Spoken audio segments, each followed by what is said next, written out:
ہمارے آقا کریم علیہ السلام نے جو جنگیں لڑی ہیں، جو جنگی اسکیمیں اپنائی ہیں، وہ آج بھی ہمارے لیے مشعل راہ ہیں۔ اور ایک بات میں آپ احباب سے کہنا چاہوں گا، ایک ہوتا ہے خود جنگ کسی پر مسلط کرنا، ایک ہوتا ہے دشمن کی طرف سے جارحیت کرنا۔ جب دشمن چیلنج دے، یہ سمجھنے کی بات ہے، جب دشمن دھمکی دے، جب دشمن آپ کو للکارے، جب دشمن آپ کی سرحد کو، آپ کی صلاحیت کو، آپ کی افواج کو، آپ کی طاقت کو چیلنج کرے، اور اس چیلنج کو قبول کرنا اور اسی زبان میں جواب دینا، یہ میرے کملی والے آقا کی سنت ہے۔ اونچی آواز سے آواز ہے یار، دلیل میں دوں گا آپ کو۔ جنگ احد کا واقعہ آپ نے پڑھا ہوگا۔ جنگ احد کے موقع پر جب مسلمان اور کفار کا مقابلہ ختم ہو گیا تو جاتے ہوئے ابو سفیان، جو اس وقت کفر کی حالت میں تھے، جاتے ہوئے ابو سفیان نے حضور علیہ السلام کو کہا تھا کہ ہم 1 سال کے بعد بدر کے میدان میں پھر ہم تم پر حملہ کریں گے۔ میرے مصطفیٰ کریم علیہ السلام نے جب یہ بات سنی تھی تو میرے کملی والے آقا نے اس کی دھمکی اور اس چیلنج کو قبول کرتے ہوئے کہا تھا تم بدر میں آنا، انشاءاللہ العزیز سال بعد ہم بھی بدر میں تمہیں آئیں گے۔ اس حالت میں میرے کملی والے آقا کا یہ جواب اسی موقع پر دینا، کہیں پر میرے مصطفیٰ کریم علیہ السلام کا یہ نہیں تصور آیا ہم مساجد کی طرف جائیں گے۔ دشمن کی جارحیت تھی، دشمن کا چیلنج تھا، دشمن کی طرف سے للکار تھی، اور اس دشمن کی للکار جیسی تھی، میرے کملی والے آقا نے اس کی چیلنج کو قبول کرتے ہوئے آپ نے فرمایا تھا کہ ہم تیار ہیں 1 سال کے بعد بدر کے میدان میں آ جانا۔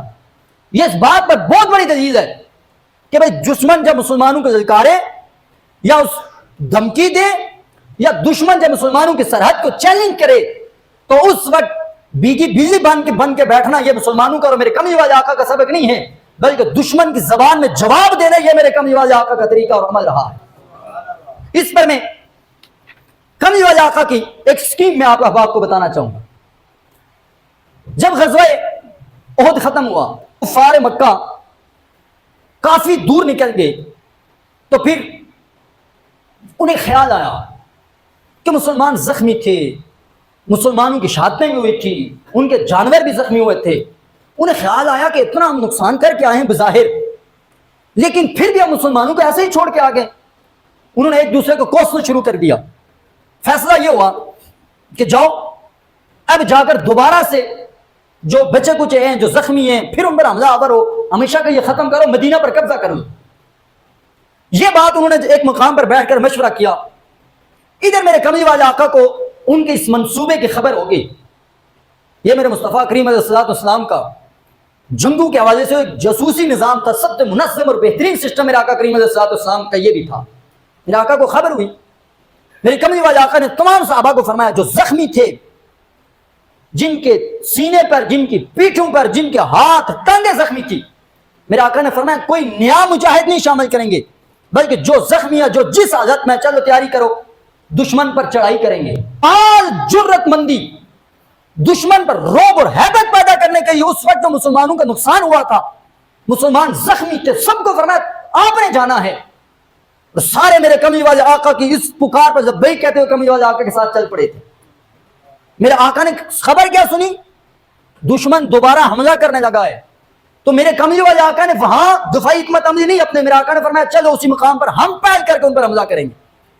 میرے آقا نے ایک شخص آپ کو ملا، معبد بن ابی معبد، یہ پہلے کافر تھا، مسلمان ہو گئے تھے۔ آپ نے فرمایا کہ جاؤ جا کر ابو سفیان سے ملاقات کرو اور ابو سفیان کو ڈراؤ کہ مسلمان آ رہے ہیں حملہ کرنے کے لیے پوری طاقت کے ساتھ، اور اس بار ایک کو بھی مکہ نہیں جانے دیں گے۔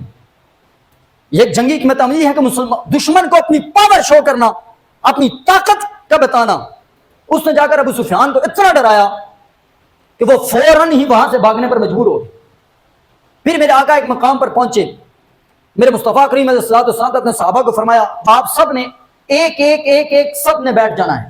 صحابہ کرام وقفے سے بیٹھے، فرمایا ہر ایک نے اپنے آگ جلا دو۔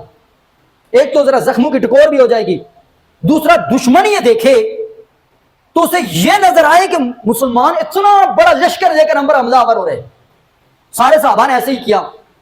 اس وقت کفار مکہ کو، حالانکہ ابو سفیان نے بھی اس وقت ایک شخص کو بھیجا تھا کہ جا کر مسلمانوں کو ڈرایا جائے، انہیں یہ کہا جائے کہ بھئی ابو سفیان اس دفعہ کہہ رہے ہیں کہ ہم کفار مکہ مسلمانوں کو تہس نہس کر کے رکھ دیں گے. مسلمانوں کی جو کیفیت تھی, ایک جنگ سے فارغ نہیں ہوئے تھے, دوسرے مارکے کے یہ چلے گئے, زخمی بھی تھے. جب انہوں نے یہ سنا کہ وہ کہہ رہے ہیں کہ ہم سب کچھ مٹا دیں گے, تو سب نے مل کر نعرہ لگایا, حسبنا اللہ و نعم الوکیل, حسبنا اللہ و نعم الوکیل. ہمیں دشمن کی دھمکیوں سے نہ ڈرایا جائے, ہمارے لیے تو کائنات رب بھی کافی ہے جس کے بھروسے پر ہم دشمن کے مقابلے کے لیے نکلے ہیں. پھر میرے آقا کریم علیہ الصلوۃ والسلام کی اس جنگی حکمت عملی کو جب واقعتاً دشمن نے دور سے دیکھا, اسے اندازہ ہو گیا کہ بھئی اب حضور علیہ الصلوۃ والسلام اتنا بڑا لشکر لے کر ہم پر حملہ آور ہو رہے ہیں. وہ ایسے پلٹے کہ جو دھمکی کے دے کر گئے تھے نا اگلے سال ہم بدر میں ملیں گے, پھر بدر میں آنے کی ہمت نہیں ہوئی.